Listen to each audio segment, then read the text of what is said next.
So Pokemon Sword and Shield won't let you catch them all. Sword and Shield officially released on November 15th.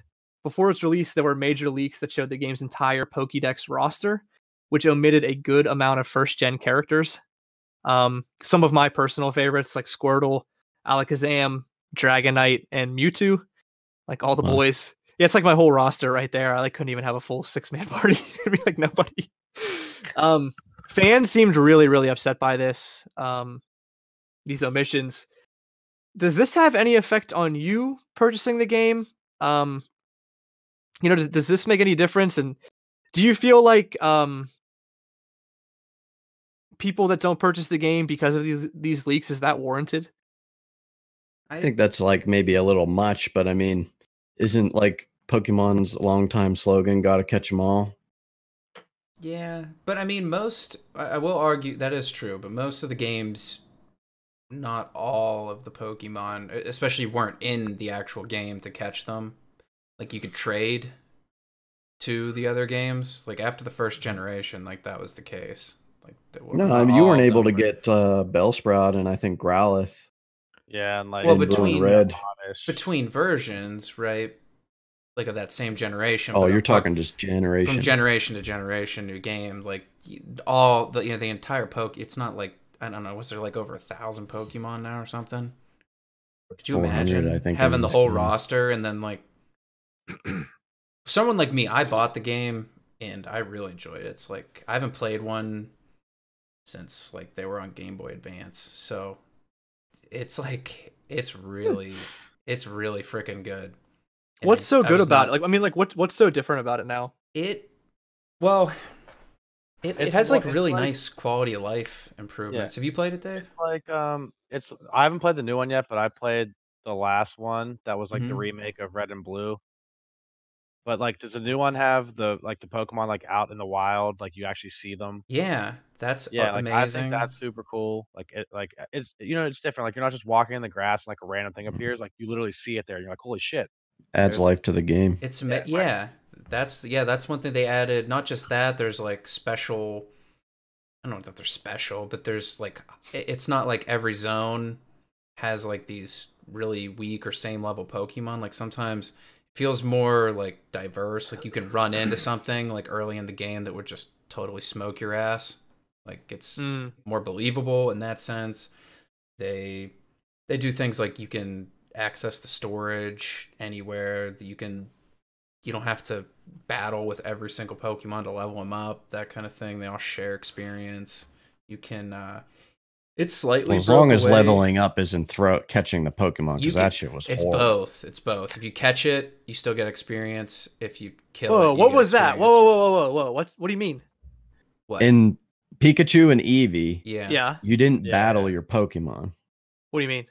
So, say you were to fight every trainer in the game in Pokemon and Eevee, and you weren't online. As far as I know, you'd never be able to battle your Pokemon again. What, like the wild Pokemon? You don't battle them. You catch them. You don't battle the wild Pokemon. There's no battling in Pikachu and Eevee. You just catch them. The way you level up is catching Pokemon, and then who gets the XP? Oh, it's the whole party. Yeah, the whole party. That was the old one. I never knew that. That's interesting. Garbage. Yeah, why would they change that model? I feel like everything is about like. Well, I mean, in fairness, I actually didn't hate it because like battling like the wild Pokemon was like pretty mundane because like you're just gonna completely fucking shit on them anyway. Mm-hmm. Then you but I feel like you had to be careful that you didn't kill them and shit. Now you just catch them, and then you fight like the actual trainers. Which I played the game for many hours, and it was. There was no connection with your lineup. Like you had to I needed to train to get that Tyranitar. Thank God, silver and gold. Thank God, somebody said it. It's like I need dude, my Nidoking that started out as a Nidoran to beat Brock in the first gym. He's there forever. You're my boy. You're my boy, Blue. You're in it. You're in my lineup forever. Pokemon for me was like catching my first Abra, like putting them up front, like when you only had teleport, and like switching them out real quick, getting them some XP, getting them to that Kadabra. Like when people run out of the moves, like lugging it all the way back to the nearest Poke Center to like refresh the HP and the PP and everything. Like that was Pokemon. Yeah. I feel like Magikarp. But I feel like it's the trials and tribulations you did to get a fucking. You don't have to do that anymore. You but just that's the leave whole them in the game. Party, and they get experience through the other guys fighting. No, like that's like the worst part of the game, and they got rid of that. It's incredible. Josh, help me out. I feel like it was the best part of the game. I'll give you that, but I'm just so sick of someone that I just don't care to switch out. Right, and every 2 seconds. Oh, it just drove me nuts. That and like grind like that. I don't have time to like play games as much anymore. Exactly. So, like, if I can cut out the stupid bullshit and just like actually fight people that want to fight, I'm in. True. I mean, I guess if trying to be like. But you can't be the very best. Elite Four master is stupid. No, bullshit, but I can't be the very best. I guess I would agree with the random fucking dipshit Pikachu walk around the woods. I'm gonna shit on it anyway, so I might as well just chuck a ball at his head. And then you got to train him to be like no one ever was. Okay, that's how it is. Catch up, you beat him, you catch him, and a Pikachu isn't a Pikachu in the forest isn't a shithead. You know how rare it was to run in a Pikachu in Viridian Forest? It was like a 1 in 30 chance, bro. Yeah, and only on the far left side, very left side, in that little. See, square. Josh. Okay, thank you. Can only get him there. Mm-hmm. I know. I get what you and Wolf are saying. It takes away the monotony and the grind, and it's a game has to evolve. Yeah, no pun intended there, but to do that in that dramatic of a way, like if I wanted to play Pokemon Go, I'd play Pokemon Go because that's how you leveled in Pokemon Go. Yeah.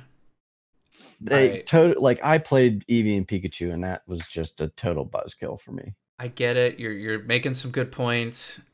You know, yeah, it's just agree to disagree. If you're not digging that they're missing a few Pokemon, I think that I didn't play Pokemon Go, and I'm not sure what the last one was like, but the formula, they've changed it a little bit.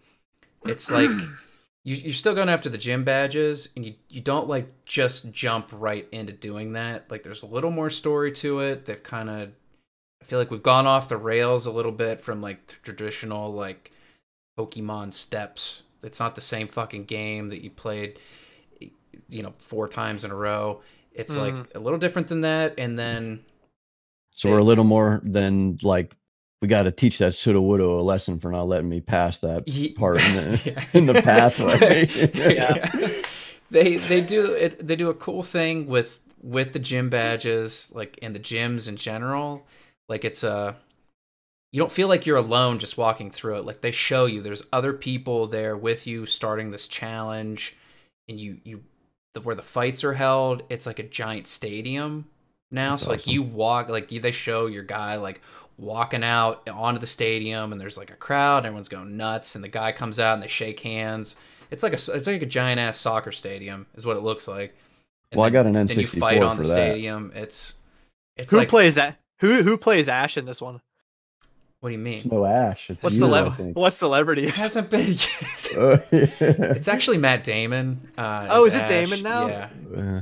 So you said that you run in. So somebody said that like you can run into a Haunter like right out of the gate, like get Pokemon that you wouldn't see till the end game. You can, but you can't catch them, most of them, right away. So like you can run into some guys that'll like beat the shit out of you. They're like over leveled for the area. There's like a giant like exploring area. They did a nice like open world aspect to that. There's a lot to feels rewarding to go around and dig through the nooks and crannies of the game. I heard do they talk about it? Like, are they like, oh, I hear there's a Haunter that could be around. Like, watch out for him. I'm not very far into the game. That the big area I'm talking about, no. They say like that'd be pretty cool. But I may be further on. Cool.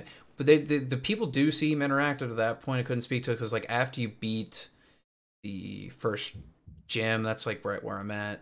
When you leave, you don't have to like talk to the people. They all the time they'll like say stuff in passing, like the little bubble pop up, and they'll like recognize like, oh, like hey, like the one person's like, hey, he's pretty good, like he won that fight. I'm like, well, I guess he's not so bad, stuff like that. It's like, hey, this guy's pretty good. It's I would say way more immersive than any of the previous Pokemon games I've played. I think it's cool that I heard that. So in the original Pokemon, you ran through the grass, you had your theme come up, and it says they attacked, right? This is attacking you. And then in Pikachu and Eevee, you had to run up to them. Like they moved around, and if like you weren't quick enough with like the way you moved around, like they could run into you. But for the most part, you ran into them. So it kind of like took away that aspect of they're attacking you, Well, in this one, you might know where I'm going with this, is that like, and it goes along with you trying to get that combo so that the shinies pop up, is like, they come after you. Like if you step in the tall grass, like those Pokemon are like beelining it to you through the tall grass and like attacking you literally. You know? In this one? That's what I heard, yeah. They do, yeah, they come after you. It's funny. They make the noises, they come after you. Sometimes you like listen for the noises. It's like a whole different, I think that did come up in the older games like very rarely, but it sounds really good. It's cool. I actually really might get it. Like I might like order it tonight. But I highly recommend it. On this subject, like the Pokédex subject alone, like the cast of Pokemon that are available. When I first read the article and saw the leak, I was like absolutely enraged for like an hour. Like I was like pissed. I was like, "Are you kidding me? Like, how could they not put like my boy Squirtle in there? Like, wow, I'm not gonna get this fucking game." And then I thought to myself, like, "Wait, Matt, like you're fucking 28 years old. Like, you shouldn't give a fuck about what Pokemon are in the new game." And I really calmed down after that. And I really don't care anymore. No Metapod.